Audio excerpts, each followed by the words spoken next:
श्री गुरुवे नमः। मित्रों, आज हम इस वीडियो में संसार में यमराज के विषय में चर्चा करेंगे। आज यम के विषय में भी हो जाएं। यद्यपि ऋग्वेद में यम का वरुण, बृहस्पति एवं अग्नि आदि देव के साथ उल्लेख किया गया है, किंतु उनको अन्य देव की भांति ने तो सदा किसे अमर चित्रित किया गया है और न ही यज्ञ उनसे उनका कोई विशेष संबंध है। उनकी धारणा एक मर्त्य मनुष्य के रूप में है, जो भी विवस्वान के पुत्र हैं और पृथ्वी के सभी मनुष्य के पूर्वज हैं। पृथ्वी पर सबसे पहले मरने के कारण स्वर्ग अथवा पितृलोक पहुँचे और वहाँ के राजा बन बैठे। ऋषूनि 1:0-14-1। विवस्वान के पुत्र होने से यम के लिए वैवस्वत विशेषण प्राय प्रयुक्त हुआ है। उनकी माता का नाम सरण्यु था, जो एक यमज पुत्र पुत्री उत्पन्न करने के पश्चात चली गई थी। ऋषूनि 1:0-17-1 व 10:10-2 यम एवं उनकी बहन यमी को मानवीय जाति का आदि युग्म में कहा गया है। ऋषूनि 1:0-10-4 में यमी अपने को एक गंधर्व तथा एक अप्सरा का भी पुत्र बताती है। अथर्ववेद 1:8-3-13 में कहा गया है कि यम मनुष्य में मरने वाले सर्वप्रथम व्यक्ति थे। उन्होंने हम लोगों के लिए परलोक की खोज की है। ऋषूनि 1:0-135 यम को मनुष्यों का पिता, पूर्वज तथा विष्पति, राजा कहा गया है। यम का स्थान सर्वोच्च आकाश में है। वहाँ मधुमय जल स्रोत सदा बहते रहते हैं। ऋषूनि 9:113-8 उस स्थान में केवल यम और वरुण दो राजा निवास करते हैं। यम मनुष्यों के संगमन है, अर्थात वे मनुष्यों, प्रेतात्माओं को एक स्थान पर एकत्र करते हैं। वे प्राय एक घने वृक्ष के नीचे बैठे रहते हैं। ऋषूनि 1:0-14-9 तथा शून्य वेद 18:2-37 में उन्हें मृतकों को अवसान अथवा आश्रय स्थान प्रदान करने वाला कहा गया है। ऋषूनि 1:0-135-7 तथा 10:14-1-2 ने कहा गया है कि यम का सदन सदा बंसी की तान से झंकृत रहता है कि परलोक को जाने वाले मार्ग की खोज सबसे पहले यम ने की थी। सबसे पहले वही ऊंचे नीचे मार्ग पर होते हुए वहां तक गए थे और बाद में उन्होंने अन्य मनुष्यों को भी वह मार्ग दिखाया। मृत आत्माओं के राजा होने से यम को पितरों का अधिपति भी कहा गया है। अंगिरस, नवग्वा, वैरूप, अथर्वन तथा भृग गोत्रों के पितरों का यम के साथ विशेष उल्लेख किया गया है। यह पितृ यम के साथ अत्यंत प्रसन्नता पूर्वक विचरण करते हैं। ऋग्वेद के इस सूक्त में कुछ ऐसी ऋचा हैं जिनका यम के दूतों के घर में घुस जाने पर पाठ करने का विधान दिया गया है। पर यम के प्रमुख दूत दो कुत्ते हैं। यह देवशुनि शर्मा के पुत्र हैं। इनकी नाक लंबी है, उरुंसा रंग चितकबरा है और प्रत्येक के 4-4 नेत्र हैं। यह अत्यंत बलशाली है। यह मनुष्य के बीच में विचरण करते रहते हैं और उनका कार्य मृतप्राय व्यक्ति को अन्य व्यक्तियों से छटना है। मृतक के लोग गमन के मार्ग पर बैठे रहते हैं और बुरे व्यक्तियों को यमलोक में जाने ही नहीं देते। इनके लिए पथिरक्षी विशेषण भी आया है।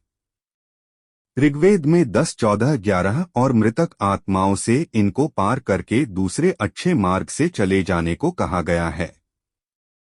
इतना होने पर भी ऋग्वेद में यम के स्वरूप में वह भयावहता नहीं है जो बाद में पाई जाती है। यह ब्लॉक के अधिपति हैं। वहां जाकर धर्मात्मा व्यक्ति शाश्वत आनंद का उपभोग करते हैं, किंतु धीरे धीरे यम एवं मृत्यु का तकात में अधिकाधिक प्रबल होता गया है। मैं 0:2-5-6 और वह 0:0-3-9-13 यम के लिए अंत तक एवं मृत्यु विशेषण प्रयुक्त हुए हैं। यामाय स्वाहा, अंतकाय स्वाहा, मृत्येवे स्वाहा। इसी प्रकार अथर्ववेद में मृत्यु को यम का दूध कहा गया है। ऋग्वेद में नरक की कोई स्पष्ट अवधारणा प्राप्त नहीं होती, किंतु पुराणादिकों में नरक की मान्यता पूर्णतया प्रतिष्ठित हो गई है, तो यम को नरक का अधिपति बना दिया गया है। पुराणों में यम की यमुना नदी नामक एक बहन भी बताई गई है। ऋग्वेद में इसका नाम यमी है। यम तथा उसकी बहन के विषय में ऋग्वेद के 10 मंडल का 10 सूक्त समस्त वैदिक साहित्य में अपने ढंग का अनोखा है।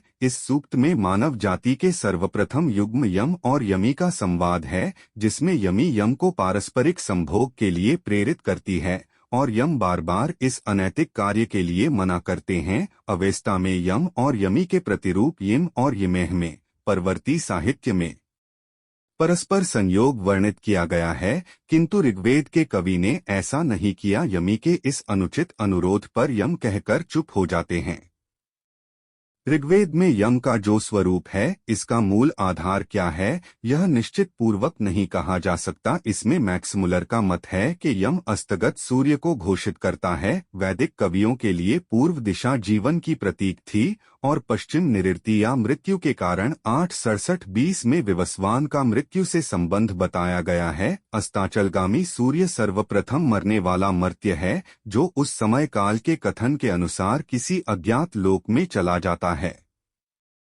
कठ उपनिषद में यह एक महत्वपूर्ण शास्त्र प्रवक्ता के रूप में उपस्थित होते हैं। यहाँ उनका मृत्यु से पूर्णता तादात्म्य में किया गया है। उद्दालक ऋषि अपने पुत्र नचिकेता से प्रसन्न होकर कहते हैं, मृत्यवे त्वचा ददामीति। नचिकेता सोचता है किस्विद यमस्य कर्तव्य यन्ममाद करिष्यति में फिर उसके लिए मृत्यु संबोधन आया है। त्वंच मृत्यो। नचिकेता यम के प्रासाद में 3 दिन तक रहता है, किंतु यहाँ भी कहीं नरक का उल्लेख नहीं है। लगता है अभी यम नरकाधिपति के रूप में प्रतिष्ठित नहीं हुए थे। नचिकेता उनसे मृत्यु के अनंतर आत्मा की स्थिति के विषय में प्रश्न करता है।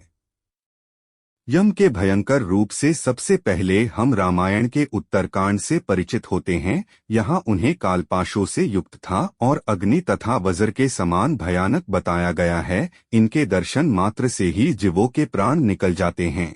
उत्तरकांड के बीच में नगर में नाराजगी यम के स्वरूप का चित्रण जिन शब्दों में करते हैं, उनसे यम की शक्ति का परम उत्कर्ष सूचित होता है। आयु के क्षीण होने पर इंद्र सहित तीनों लोगों के प्राणी यम से पीड़ित होते हैं, जो मनुष्य द्वारा किए गए कर्मों के साक्षी हैं। उन्हीं से संसार के प्राणी चेतना प्राप्त करके संचार में विभिन्न चेष्टा करते हैं, भी पाप पुण्य के फल देने वाले हैं। तीनों लोग उनके बस में हैं और उनसे सदा भयभीत रहते हैं।